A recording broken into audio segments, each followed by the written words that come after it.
इधर देखो, एक सिलेंडर यहां बनाया है, एक सिलेंडर यहां बनाया है, एक यहां है, एक यहां है।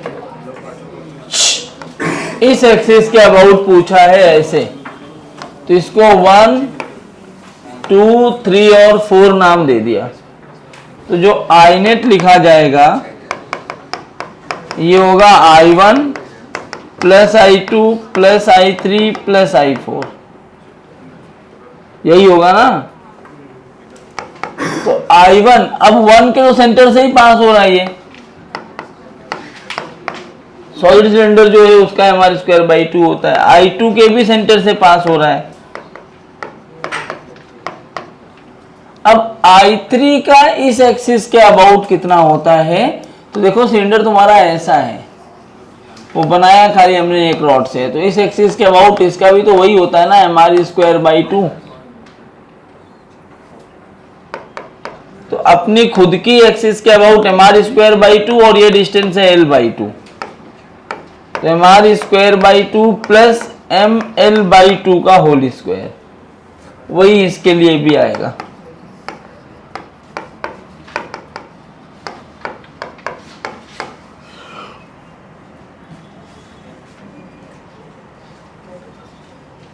अब तुम्हें थोड़ा सा ना इसमें गेम खेलना होगा, मतलब ये टर्म नहीं आ रहे हैं तो कुछ जोड़ना घटाना पड़ेगा और ये टर्म लाना पड़ेगा। मतलब 3/8 का टर्म्स नहीं आ रहा है, 3/4 का भी टर्म्स नहीं आ रहा, तो कुछ मल्टीप्लाई करके कुछ डिवाइड करके करना पड़ेगा। अच्छा, गॉस थ्योरम कर रहे थे कि किसी भी क्लोज सरफेस से जो फ्लक्स निकलता है वो कितना होता है, Q inside by epsilon not. इसको इस्तेमाल करते हैं हाईली सिमेट्रिक बॉडी में इलेक्ट्रिक फील्ड कैलकुलेट करने के लिए। कैसे करते हैं, जिस पॉइंट पर इलेक्ट्रिक फील्ड पूछा है उस पॉइंट पर हमें एक गॉसियन सरफेस बनाना चाहिए। क्या बनाना चाहिए? अब ये गॉसियन सरफेस कैसे लेते हैं हम लोग, तो गॉसियन सरफेस अगर पॉइंट चार्ज है तो स्फेरिकल लेते हैं, लाइन चार्ज है तो सिलिंड्रिकल लेते हैं, इन्फिनिटी पर चार्ज रखा है तो प्लेनर लेते हैं। ये 3 तरह के लेते हैं। उस जो हमने गॉसियन सरफेस लिया है उस गॉसियन सरफेस में इलेक्ट्रिक फील्ड और एरिया वेक्टर की डायरेक्शन निकालते हैं ताकि उनके बीच का थीटा मिल पाए। फिर हम फार्मूला लगाते हैं, surface integral of E dA cos theta is equal to charge inside that Gaussian surface upon epsilon naught. यही किया था हमने। अब आगे थोड़ा बढ़ते हैं, तो इलेक्ट्रिक फील्ड लिखो, हेडिंग बनाओ,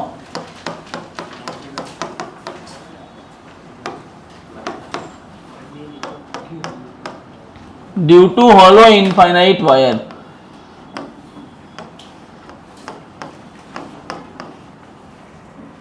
electric field due to hollow infinite wire.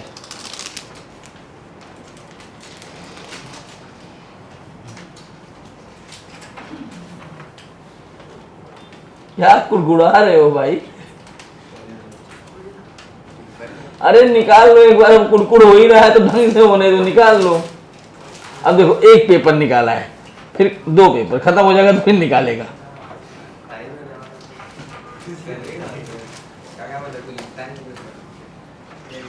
Notes proper लिखो। हॉलो इनफाइनाइट वायर का मतलब ये है, पिन देना,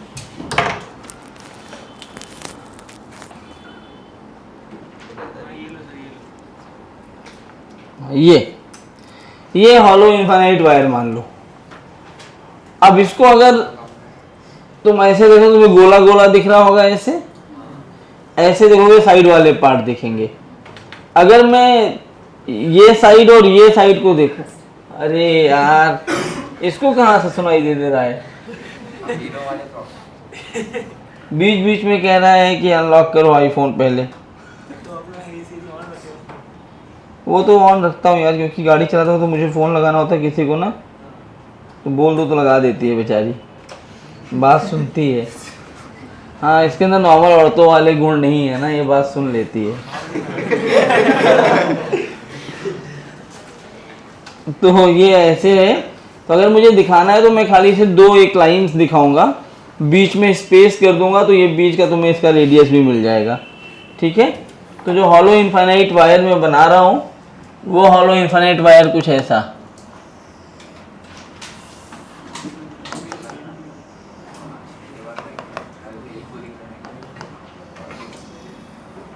ऐसे, और ये इसकी सेंटर वाली लाइन है जो इसके रेडियस को दिखा रहा है कि इसका रेडियस है r। इस वायर पर जो चार्ज है वो कितना है, लैम्डा कूलम पर मीटर। कितना चार्ज है, लैम्डा कूलम पर मीटर। मुझे इसका इलेक्ट्रिक फील्ड बताना है। अब ध्यान से सुनो, कहाँ कहाँ पे चाहिए, कितने पॉइंट्स हो सकते हैं। तो जिस पॉइंट पे इलेक्ट्रिक फील्ड चाहिए वो पॉइंट मैं इस वायर के अंदर कहीं ले सकता हूं, इस वायर के सरफेस पे ले सकता हूं, और इस वायर के बाहर ले सकता हूं। तो क्या 3 पॉइंट मिलेगा अपने को। तो एक एक पॉइंट पकड़ते हैं। पहला कि at a distance r which is less than r, इसका मतलब क्या हुआ, इनसाइड द वायर। कहां लेना है अपने को, तो इनसाइड द वायर अगर मुझे कैलकुलेट करना है इलेक्ट्रिक फील्ड, पहले तो ये बताओ ये चार्ज कैसा है, लाइन चार्ज है, पॉइंट चार्ज है, क्या है, ये लाइन चार्ज है। तो इनसाइड मतलब ये मान लो जो मैं r डिस्टेंस पे ले रहा हूँ, r डिस्टेंस यहाँ है।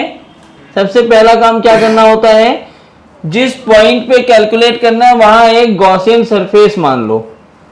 क्या मान लो, तो ये कौन है, ये लाइन चार्ज है, तो सरफेस कैसा ले लूं मैं, तो एक सिलेंडर ले लिया मैंने ऐसे,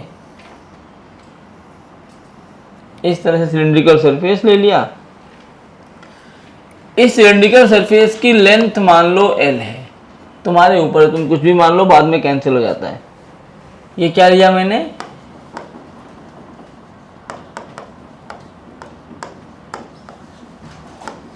गॉसियन सरफेस। अब दूसरा काम क्या होता है, क्यू इन निकालना। जो सिलेंडर तुमने लिया है वो सिलेंडर कहां लिया है तुमने, इनसाइड, जबकि चार्ज कहां है, सरफेस पे है। तो जो चार्ज है वो खाली इन दोनों ब्लैक लाइन के अलोंग है, इसके अंदर तो कोई चार्ज है ही नहीं। अरे इसके भाई जो चार्ज है, वो जो पेन का कैप देखे, वो यहां चार्ज जा रहा है, यहां पे चार्ज जा रहा है, बीच में तो कोई चार्ज है ही नहीं। अगर बीच में कोई चार्ज नहीं है तो क्यू इन की वैल्यू कितनी है, बस खत्म हो गया सवाल।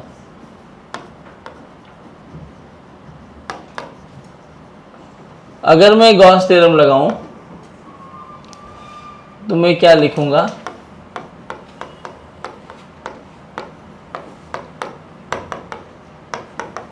यही तो फॉर्मूला है। अब ई डी ए कुछ भी होगा तो जीरो ही होने वाला, क्योंकि एक साइड जीरो हो गया तो सब कुछ मल्टीप्लाई करो, डिवाइड करो, जीरो ही होगा। अरे कहाँ ध्यान लगा के बैठे सन्यासी बाबा, इधर देखना, सुनना नहीं होता, देखना होता है। मैं सुन रहा हूं, आराम से बोलते रहो। दूसरा है R is equal to R पे निकालना हो तो, R is equal to R का मतलब, हाँ, on the surface, at the surface.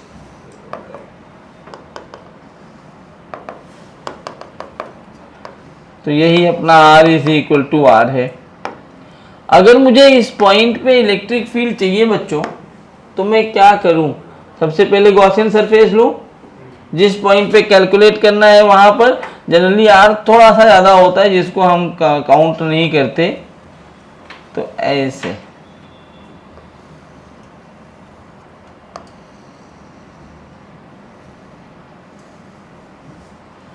ये हमने एक गॉसियन सरफेस ले लिया।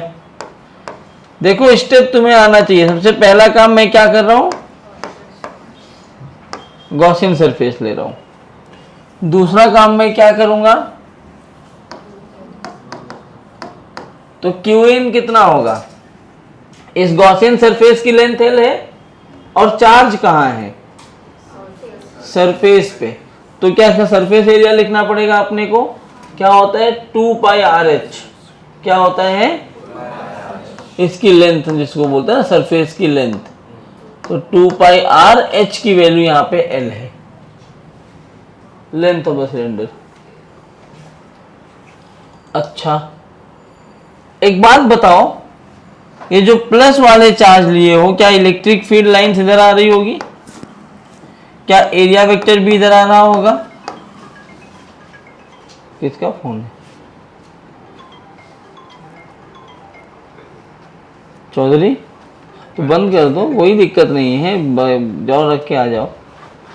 देखो कोई इंपॉर्टेंट कॉल तो नहीं आ रहा है, कोई बहुत जरूरी फोन आ रहा है तो उठा लेना।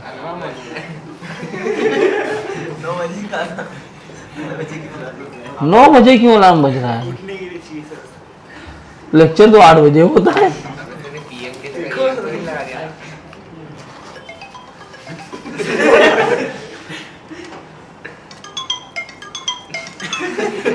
तो 9 बजे कुछ जरूरी काम होता है।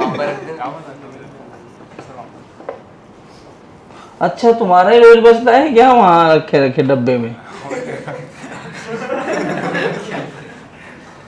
तुम ही बचते रहते हो। So theta between electric field and area vector is 0। तो अगेन मैं यूजिंग गॉस थ्योरम अगर यहाँ पे यूज किया जाए तो क्या ये लिखूंगा मैं, क्यू इन,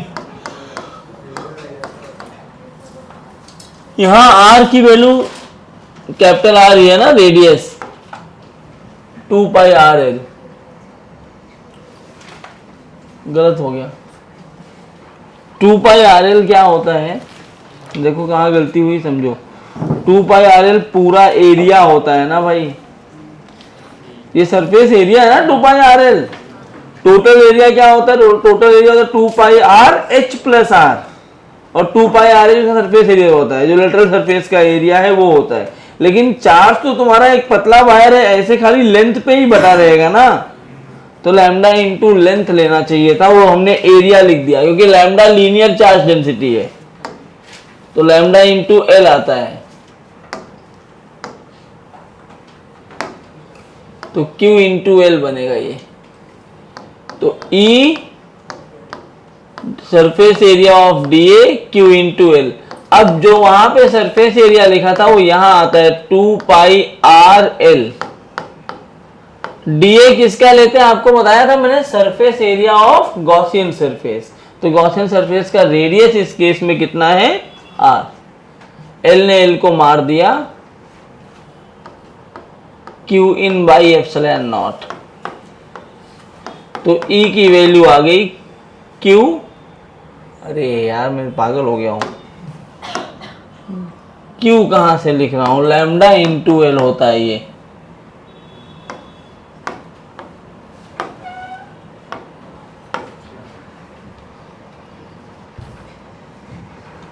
तो lambda by 2 pi epsilon naught R, ये इलेक्ट्रिक फील्ड है। अब इस इलेक्ट्रिक फील्ड को ध्यान से देखो, अगर मैं 2 से ऊपर नीचे मल्टीप्लाई कर दूं तो क्या ये बन जाएगा 4 पाई एप्सिलॉन नॉट। तो 1/4 पे एप्सिलॉन नॉट क्या होता है, के। तो क्या ये बन गया 2k लैम्डा बाई आर। क्या हमने ये पहले पढ़ रखा है, जब रॉड पढ़ा था हमने, रॉड के लिए, इनफाइनाइट रॉड के लिए पढ़ा था, electric field due to infinite rod. यहां नहीं, पहले पहले जब इलेक्ट्रिक फील्ड शुरुआत की होगी।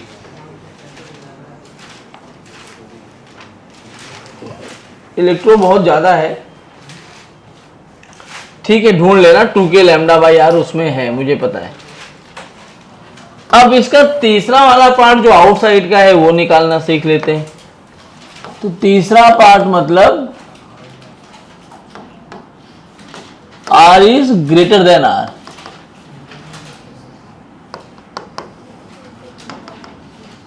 मतलब मेरा वायर ऐसा है,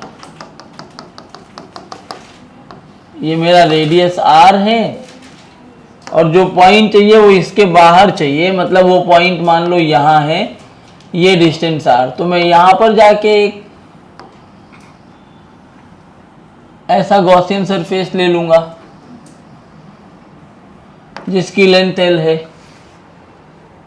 अब मुझे बताओ इस गॉसियन सरफेस के लिए क्यू इन कितना है?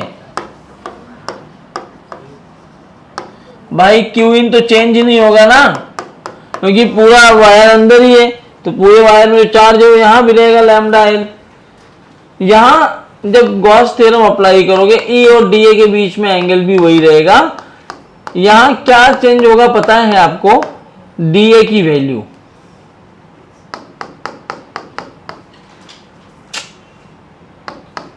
Surface integral of D A 2 पाई।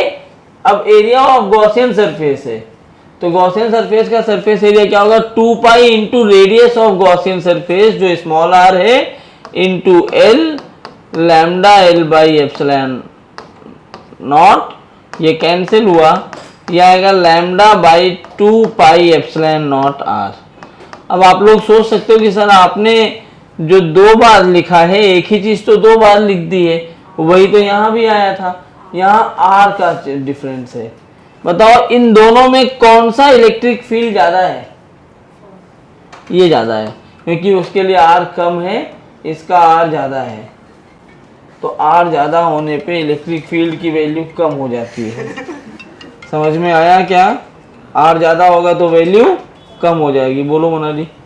हाँ हाँ हाँ। एक तो ये बुलाती है ऐसे, डर लग जाता है। हेलो सर आओ।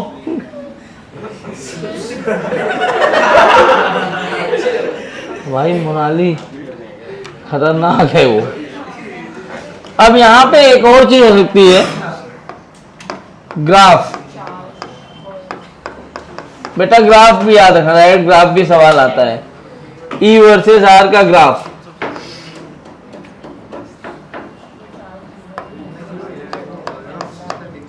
तो देखो ये यहाँ पे रेडियस का पॉइंट है, r is equal to R. तो यहां तक तो इलेक्ट्रिक फील्ड है ही नहीं, नहीं है electric field, zero electric field है। r is equal to R पर गए तो आपकी इलेक्ट्रिक फील्ड मैक्सिमम हो गई कितनी?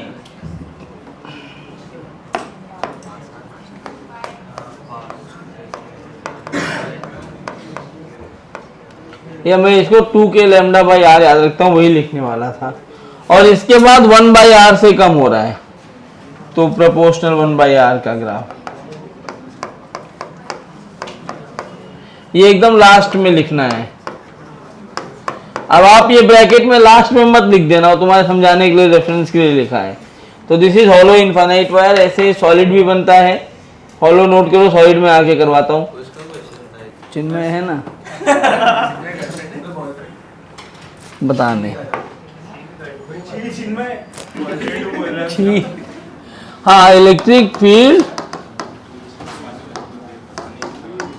अब हॉलो इनफाइनाइट वायर हो गया।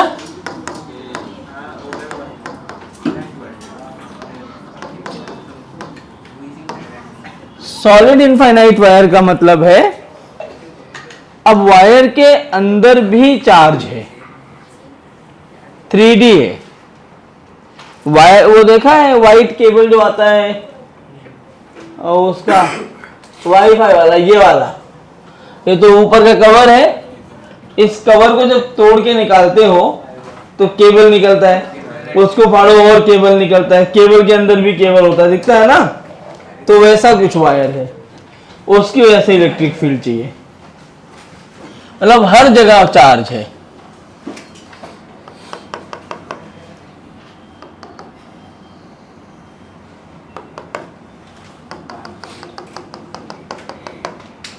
तो ये हमारा रेडियस r है।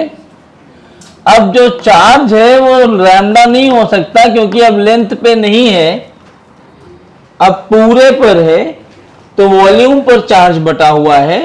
तो ये बनेगा रो कूलम पर मीटर क्यूब। क्या बनेगा? हाँ अब बच्चों सवाल वही फिर से मेरे पास है।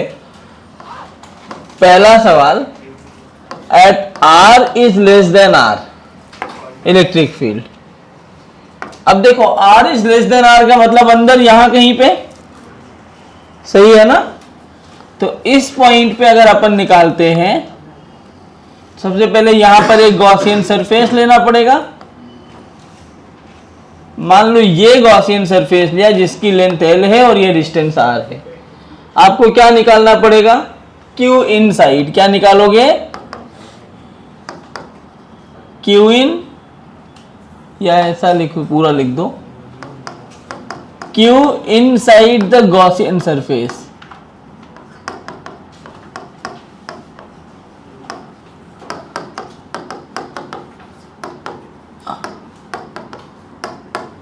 तो इनसाइड द गॉसियन सरफेस जो इसके अंदर चार्ज आएगा वो चार्ज क्या होगा भाई, रो क्या है, चार्ज पर यूनिट वॉल्यूम। तो जो गिवन सिलेंडर है इसका वॉल्यूम लिखो पहले और रो से मल्टीप्लाई कर दो, इसका वॉल्यूम कितना होगा, pi R square L. Volume of cylinder क्या होता है, पाई आर स्क्वायर एल। अब मैं गॉस थ्योरम यूज करूं यहां पे तो ये मेरे लिए थोड़ा आसान हो जाएगा। कैसे, देखो गॉस थ्योरम क्या होगा, अब मैं डायरेक्ट लिख दूं चलेगा ना, E D A Q inside which is rho pi R square L by epsilon naught. D A कितना, 2 पाई आर एल। ये तो बराबर ही होगा, सरफेस एरिया थोड़ी बदल जाएगा सिलेंडर का। रो पाई आर स्क्वायर, एल ने एल को मार दिया, पाई ने पाई को मार दिया, एक आर ने एक आर को मार दिया, बाई एप्सिलॉन नॉट। क्या रो आर बाई 2 एप्सिलॉन नॉट आ गया। अब सवाल करने के टाइम बच्चों आपको बहुत ध्यान से देखना पड़ता है कि जो ये क्वेश्चन दिया है इस क्वेश्चन में वायर कौन सा दिया है। अब कैसे पता लगेगा, वो लिखेगा नहीं, हॉलो होगा तो लिख देगा, सॉलिड होगा तो नहीं लिखेगा। जब कुछ भी नहीं लिखा है, खाली वो बोल रहा है सिलिंड्रिकल वायर, तो आपको क्या मानना चाहिए, सॉलिड। अगर मान लो तुम्हें तब भी क्लैरिटी नहीं आ रही है, तब आप चार्ज डेंसिटी देखोगे। अगर उसकी यूनिट कूलम पर मीटर दिया हुआ है, क्या दिया है यूनिट, तो लैम्डा है मतलब hollow.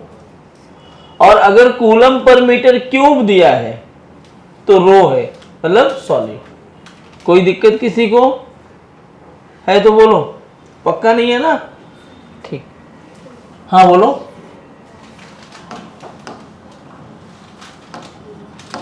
Eight R is equal to R मतलब सरफेस के ऊपर। ध्यान से देख लो, लिखने के लिए मैं वैसे भी टाइम तुम्हें दे ही रहा हूं क्योंकि ये सब लिखा लिखाया तुम्हें बुक में मिल जाएगा बच्चों की, खाली तुम्हें ध्यान देना चाहिए कि आ कैसे रहा है, वो ज्यादा इंपॉर्टेंट है। एक और लेक्चर में, एक नहीं 2 लेक्चर मान लो, ढंग से पढ़ोगे तो 2, 2.5 भी हो सकता है, उससे ऊपर नहीं होगा, इलेक्ट्रो खत्म हो जाएगा। ठीक है, अभी क्या क्या बचेगा, गॉस थ्योरम के एप्लीकेशन में कुछ अच्छा पढ़ोगे तो वो स्फीयर वाला है, आज ही हो जाएगा, प्रॉपर्टीज ऑफ कंडक्टर बोलते हैं। उसके बाद बचेगा आपका earthing of a conductor, conductor की अर्थिंग निकालना, फिर ये खत्म। फिर आप आ जाओगे कैपेसिटर पे। मैं करंट पढ़ा या फिर पहले ग्रेविटेशन पढ़ा के फिर करंट चालू करूंगा। ग्रेविटेशन इसको अच्छे से करना क्योंकि ग्रेविटेशन इसी का कट कॉपी पेस्ट वर्जन है। ग्रेविटेशन में 3 से 4 लेक्चर ही लूंगा, ज़्यादा नहीं लूंगा, क्योंकि यही दोबारा पढ़ाना है ना, जितना यहाँ पढ़ोगे सब दोबारा पढ़ोगे। तो यही R is equal to R पे चाहिए, तो मैं यहाँ पर क्या करता हूँ, एक गॉसियन सरफेस ले लेता हूँ। अब इसके अंदर क्यू इन कितना होगा, क्या रो पाई आर स्क्वायर एल। तो इसके लिए गॉस थ्योरम लिखोगे तो क्या आएगा,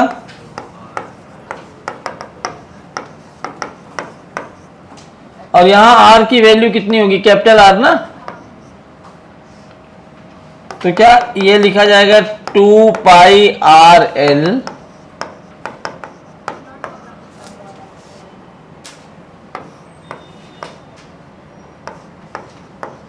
तो एल ने एल को मार दिया, एक आर ने आर को मार दिया, ये इसको मार दिया, इलेक्ट्रिक फील्ड आया रो आर बाई 2 एप्सिलॉन नॉट। सही है क्या, कोई दिक्कत है तो पूछो, पक्का नहीं है। अब अगर मैं ये जो लिखा हुआ है ना, इसको जरा सॉल्व करके दिखाऊं, तो जो पीछे आपने r is equal to R पे ये लिखा हुआ है, एग्जैक्टली यही इतना आएगा। कैसे? रो को लैम्डा में कन्वर्ट करना है। रो क्या होता है? चार्ज बाय वॉल्यूम, यही होता है। क्या रो को मैं लिख सकता हूं Q by L into A? Volume क्या होता है? Length into area. तो रो और Q बाई एल को क्या लिखते हो? लैम्डा। लैम्डा बाई ए लिख सकता हूं मैं। यहां अगर रखा जाए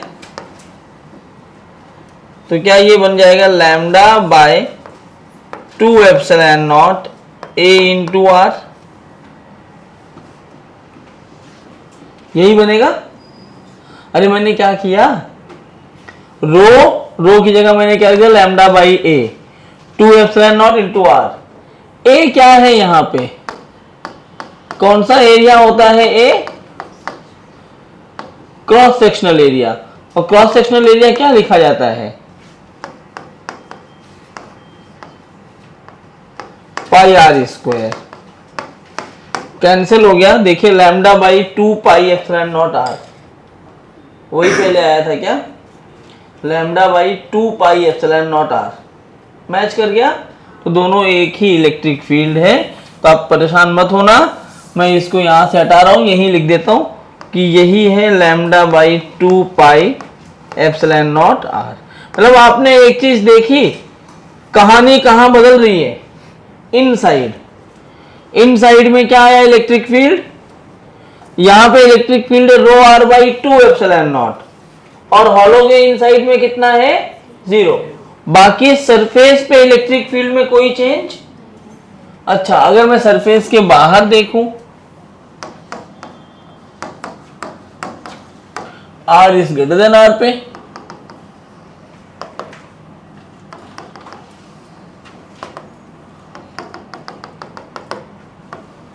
यार है ग्रेटर देन आर का मतलब है अगर मैं यहां कहीं देख रहा हूं,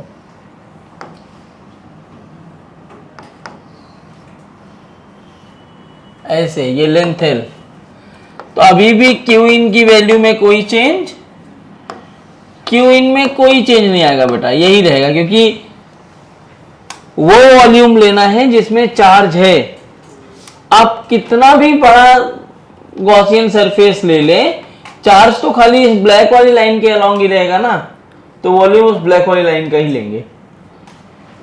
तो ये बना ई, हाँ सरफेस एरिया में बड़ा वाला आएगा, तो 2 pi R L is equal to rho pi R square L. तुम कर क्या रहे हो चिन्मय? हाँ यहां मैं पढ़ा रहा हूं, तुम पैंट निकाल रहे हो। क्यों निकाल रहे हो पैंट? कुछ तो गड़बड़ है। ये और ये तुम्हारा बराबर है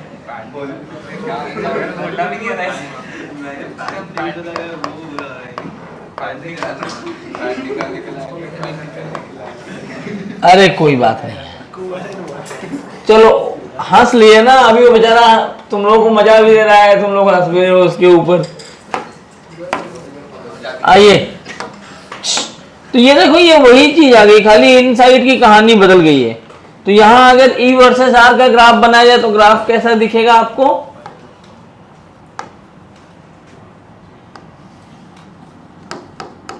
up to R is equal to R तक, यहां आप देखो E इज डायरेक्टली प्रोपोर्शनल टू R है।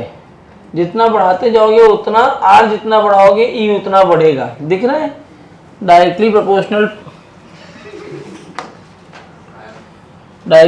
टू R का मतलब है स्ट्रेट लाइन, और ये मैक्सिमम है, कितना है? Rho R by 2 epsilon naught या तुम्हें याद रखना है तो lambda by 2 epsilon naught R याद कर सकते हो, दोनों एक ही बात है, या फिर 2k लैम्डा बाई आर जो पहले होता है, और फिर ये ऐसे जा रहा होगा, मतलब E प्रोपोर्शनल 1 बाई आर। दोनों के ग्राफ में क्या डिफरेंस है देख सकते हो। ऐसे ही सवाल तुम्हें पेपर में मिलेंगे, तुम PYQ खोलोगे तो कुछ ऐसे बहुत सारे सवाल आपको दिखेंगे। तो छाप लीजिए। तो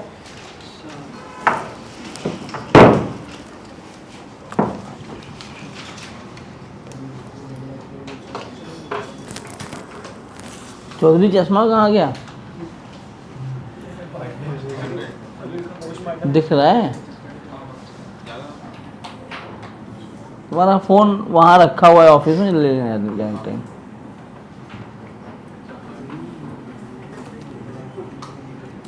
आज मैं अच्छे मूड में हूँ, मेरा किसी को डांटने का मन नहीं कर रहा है। ये एप्लीकेशंस हैं, इनमें कुछ और एप्लीकेशंस आते हैं। और क्या आपको ये पता है कि कितने टाइप के मटेरियल्स होते हैं? कंडक्टर, इंसुलेटर और सेमीकंडक्टर्स, पता है ये? तो इनके बारे में पहले हम समझते हैं, फिर कंडक्टर की प्रॉपर्टीज लिखते हैं, फिर आगे बढ़ते हैं।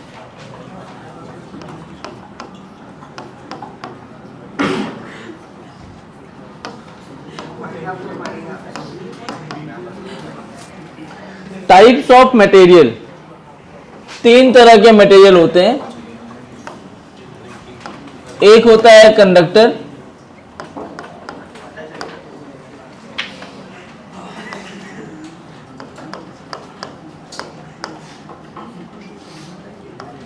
एक होता है इंसुलेटर, और एक होता है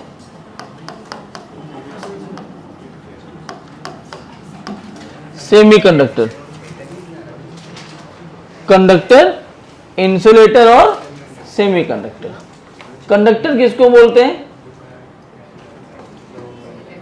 कंडक्टर को बोलते हैं।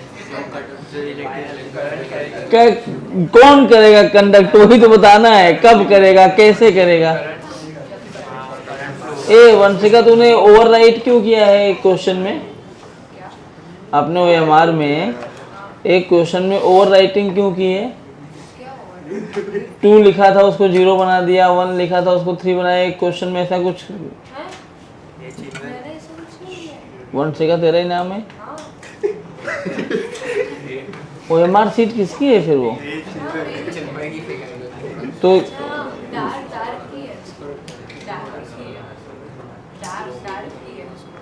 डार्क किया है वो, लेकिन 2 दिख रहा है तो इसलिए उसमें मार्क्स नहीं मिला तुझे।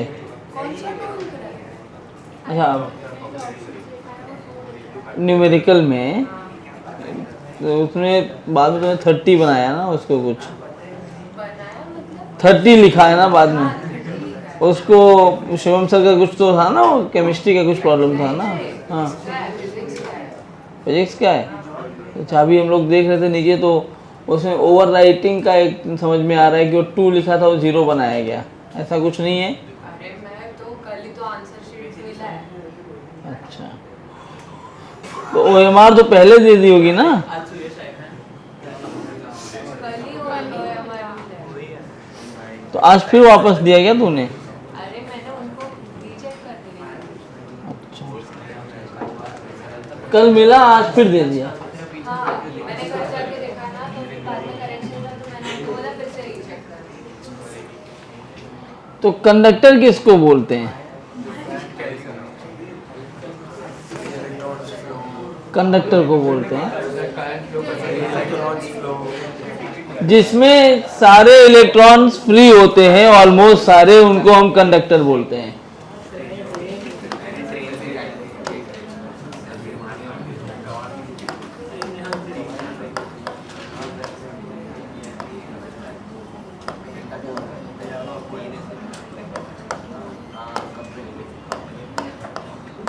अब फ्री टू मूव का मतलब ये नहीं कि बॉडी से दूर भाग जाएंगे, फ्री टू मूव कहीं भी मूव करेंगे। Inside the body they are free to move, they are, मतलब ऐसा बोलो कि they are not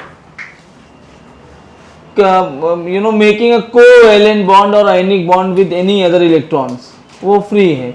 week bonding हुई रहती है इनके बीच में, और वीक बॉन्डिंग तोड़ने के लिए थोड़ा बहुत भी टेम्परेचर में वेरिएशन दिख जाता है तो उस वेरिएशन से ही अपने पेरेंट एटम से अलग होके पूरे क्रिस्टल में, पूरे लैटिस में घूमने लगते हैं। पूरे इनसाइड द बॉडी वो कंडक्टर के अंदर घूमते हैं, और इनके घूमने से क्या होता है, चार्ज बनता है। इनके घूमने से क्या होता है, चार्ज बनता है।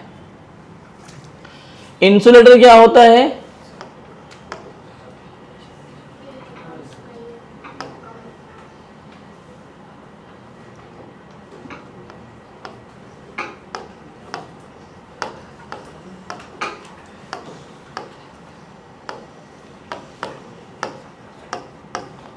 No electrons are free to move. और सेमीकंडक्टर क्या होता है, एक मिनट में थोड़ा सा डेफिनेशन देख के लिखूँ ज़्यादा अच्छा रहेगा, क्योंकि इसमें क्या होता है, कंडक्टर से कम फ्री इलेक्ट्रॉन होते हैं लेकिन इंसुलेटर से ज़्यादा होते हैं। जिनके आउटर मोस्ट ऑर्बिट में 4 इलेक्ट्रॉन होते हैं वो सेमीकंडक्टर होते हैं। हाँ, सम इलेक्ट्रॉन्स आर फ्री।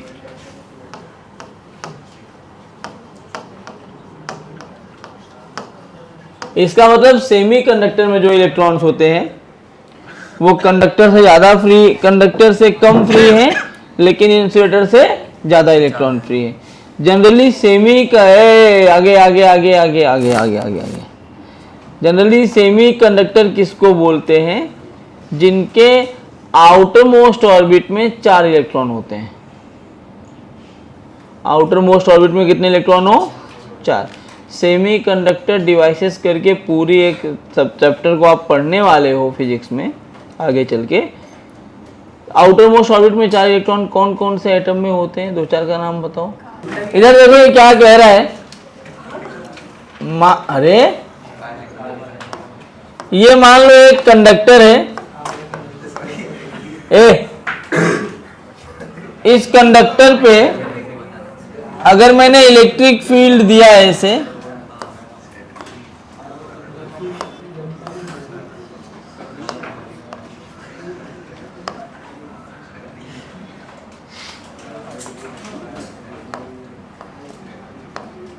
इस तरह से इलेक्ट्रिक फील्ड दिया मैंने, ऐसे क्यों हुआ है उसके पीछे भी रीजन है कि टेढ़ा क्यों हो रहा है। इसमें जो इलेक्ट्रिक फील्ड है बाहर से, एक्सटर्नल इलेक्ट्रिक फील्ड इधर है, वो कहना चाह रहा है कि कंडक्टर के अंदर हमेशा इलेक्ट्रिक फील्ड कितना होता है, 0। किसी भी कंडक्टर के अंदर इलेक्ट्रिक फील्ड कितना होना चाहिए, 0। अभी ये कंडक्टर तो न्यूट्रल था मान लो, तो जब ये ऐसे जाएगा तो इलेक्ट्रिक फील्ड इधर जा रहा है, मतलब इधर माइनस चार्ज रहा होगा, इधर प्लस चार्ज रहा होगा, तो इसके अंदर जो है ना माइनस चार्ज इधर आ गए होंगे और प्लस चार्ज इधर चले गए होंगे, क्योंकि बाहर से जो इलेक्ट्रिक फील्ड लगाया उसका नेगेटिव चार्ज इसके प्लस को अपनी तरफ खींच लिया होगा, पॉजिटिव चार्ज किसको खींच लिया अपनी तरफ, माइनस को।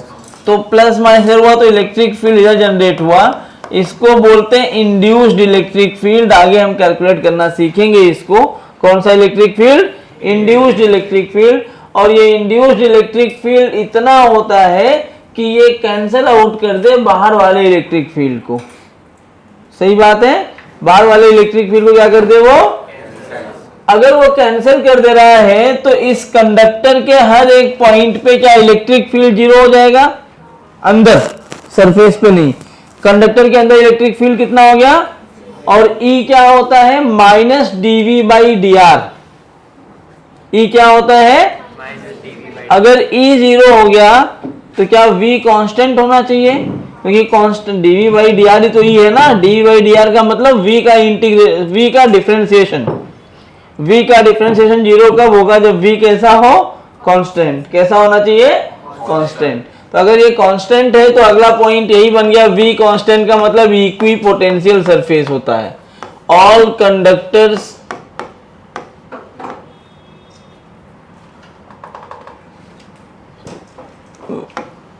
behaves like an equipotential surface।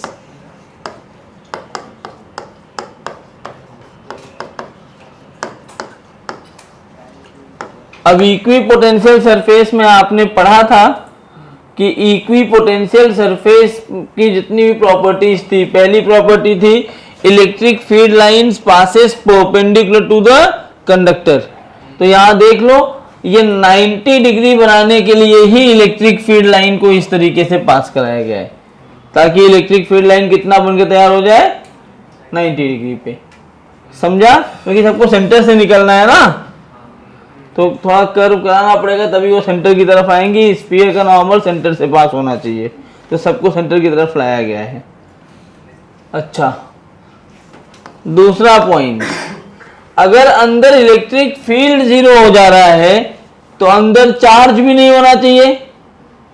तो सारे चार्ज कहां रहते हैं, ये बहुत इंपॉर्टेंट है। All the charges of a conductor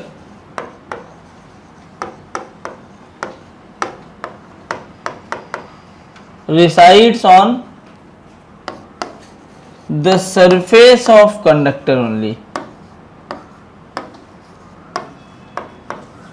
The surface of what? इसका मतलब ये है कि मेरे पास यहां पर एक कंडक्टर पड़ा है, मैं मुट्ठी भर चार्ज ले गया, इसको दे दिया। अब ये यूनिफॉर्म है कंडक्टर, एक मुट्ठी चार्ज ले गया, दे दिया यहां पे, तो क्या होगा, वो चार्जेस जैसे ही दोगे, बीच में रखा हमने चार्ज, अब वो बीच में रहेगा नहीं, वो चार्ज कहां चला जाएगा, कॉर्नर पे, ऐसे यहां आके बढ़ जाएगा। सारा चार्ज जो भी आप दे रहे हो वो चार्ज कहां चला गया, सरफेस पे, बीच में कुछ भी चार्ज रुका ही नहीं। ये रेगुलर जो सरफेस होते हैं उनके लिए है। अगर मेरे पास कोई इरेगुलर सरफेस है, देखो हर जगह ऑलमोस्ट इक्वल चार्ज दिया है, लेकिन अगर मेरे पास कोई सरफेस ऐसा होता तो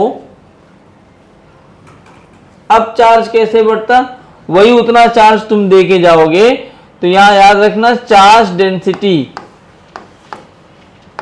is inversely proportional to radius of curvature. RC मतलब रेडियस ऑफ, तो जिसका रेडियस कम होगा वहां पे चार्ज ज्यादा होना चाहिए। क्या होना चाहिए, चार्ज ज्यादा। तो अब जरा देखो, सबसे कम रेडियस ऑफ कर्वेचर मतलब यहां अगर जाओगे तो ये गोला बनेगा, सबसे छोटा गोला यहां बनेगा, तो यहां बहुत सारा चार्ज आ जाएगा। और ये बड़ा बना रहा है तो यहां पे ऐसे दूर दूर,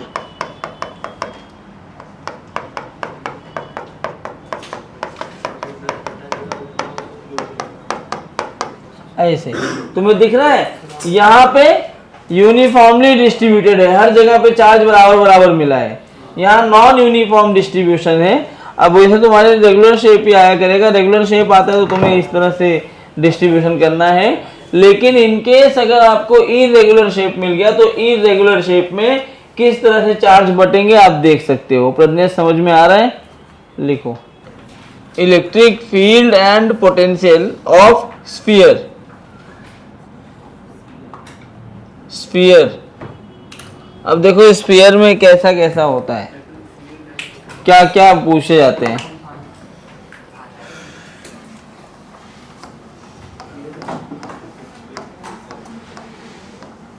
देखो मेनली दो तरह के स्फीयर होते हैं,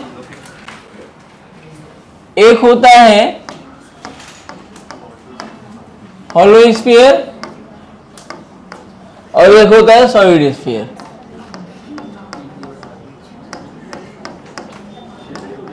अब बच्चों जो हॉलो स्फीयर है, अरे दीदी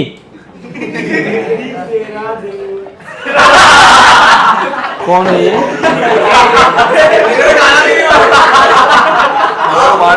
ज्यादा नहीं हो रहा है, जो भी था तुम दोनों में से कोई था, ज्यादा नहीं हो रहा है यार, अब लिमिट पार कर रहे हो। मम्मी कसम खाओ कौन था दोनों में से, तब तू ही होगा। गाना किसने गाया, अपने मन में क्या गाया ना, जोर से ना, सारी हड्डियां तोड़ दूंगा मैं। तेरी सोच है तो नहीं था। अरे यार तुम लोगों को मैं छोड़ रहा हूँ तो इसका मतलब ये नहीं कि तुम ऐसे मस्ती करोगे। देखो तुम्हें अभी इतना मोटिवेट किया कि मैं पढ़ाना चालू कर रहा हूँ, फिर मैं पढ़ा खत्म ही कर दूंगा। फिर एक लेक्चर और लगेगा, फिर इलेक्ट्रो खत्म, 2 लेक्चर में फिर करंट खत्म, सब खत्म हो जाएगा। फिर हॉलो स्फीयर और सॉलिड स्फीयर। हॉलो स्फीयर भी 2 तरह के हो सकते हैं। जब मैं स्फीयर बना रहा हूं तो इसमें मटेरियल अलग अलग डालूंगा मैं।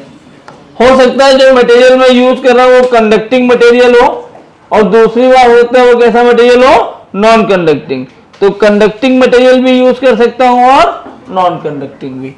तो मैं अब स्फीयर जो बना रहा हूं वही दोनों बनाऊंगा, हॉलो कंडक्टिंग स्फीयर।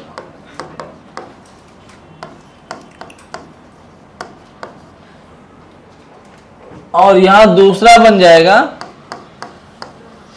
हॉलो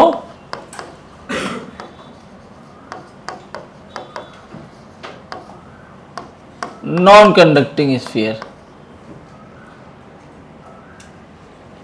ये बनेगा सॉलिड कंडक्टिंग स्फीयर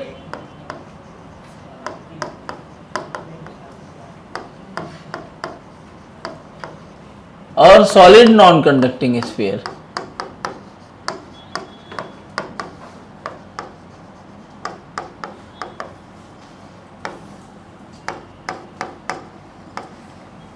अब ये सारे स्फीयर दिखते कैसे होंगे? ये कंडक्टिंग स्फीयर है तो यहां चार्ज ऐसे सरफेस पे आ जाएगा, सारा चार्ज यहां रहेगा।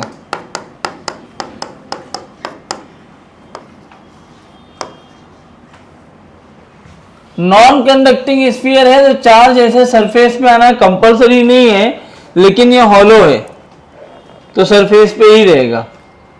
बीच में चार्ज तो हो ही नहीं सकता, खाली खाली सा रहना चाहिए।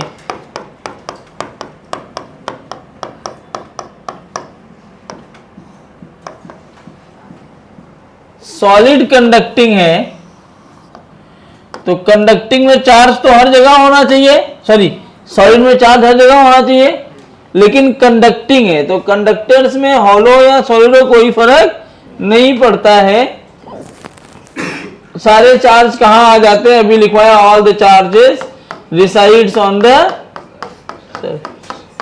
अब इससे फायदा क्या होता है? जो भी हमने वो हॉलो कंडक्टिंग वायर और सॉलिड कंडक्टिंग वायर किया था, हॉलो कंडक्टिंग वायर और सॉलिड कंडक्टिंग वायर को आप ध्यान से देखो तो अगर मैं बोलूं अ कंडक्टिंग वायर तो it acts always like a hollow conducting wire, क्योंकि चार्ज सरफेस पे ही रहेगा। लेकिन अगर मैं बोलता हूं नॉन कंडक्टिंग वायर तो हमें पूछना पड़ेगा हॉलो है कि सॉलिड। अगर मैंने बोला सॉलिड नॉन कंडक्टिंग वायर तो रो आर बाई 2 एप्सिलॉन वाला फॉर्मूला लगेगा, otherwise rho R by 2 epsilon naught का फॉर्मूला नहीं लगेगा। अच्छा, सॉलिड नॉन कंडक्टिंग हुआ तो सॉलिड नॉन कंडक्टिंग हुआ अगर, तब चार्ज हर जगह रहेगा। कंडक्टर के सरफेस पे आता है, यहां सरफेस पे चार्ज आने की कोई पॉसिबिलिटी नहीं होती, ऐसे हर जगह चार्ज आएगा। ऐसे हर जगह चार्ज आता है तो इसको हम बोलते हैं नॉन कंडक्टिंग। अब आप ध्यान से देख रहे होंगे तो पहले 3 डायग्राम एक जैसे ही दिख रहे हैं, तो तीनों के इलेक्ट्रिक फील्ड भी एक होने चाहिए और तीनों का पोटेंशियल भी एक होना चाहिए। तो अब अगली रीडिंग में इन तीनों का एक साथ इलेक्ट्रिक फील्ड और पोटेंशियल निकालते हैं। और जो तुम्हें सवाल आया था जो मैंने बोला अभी, वो नॉन कंडक्टिंग स्फीयर का सवाल था।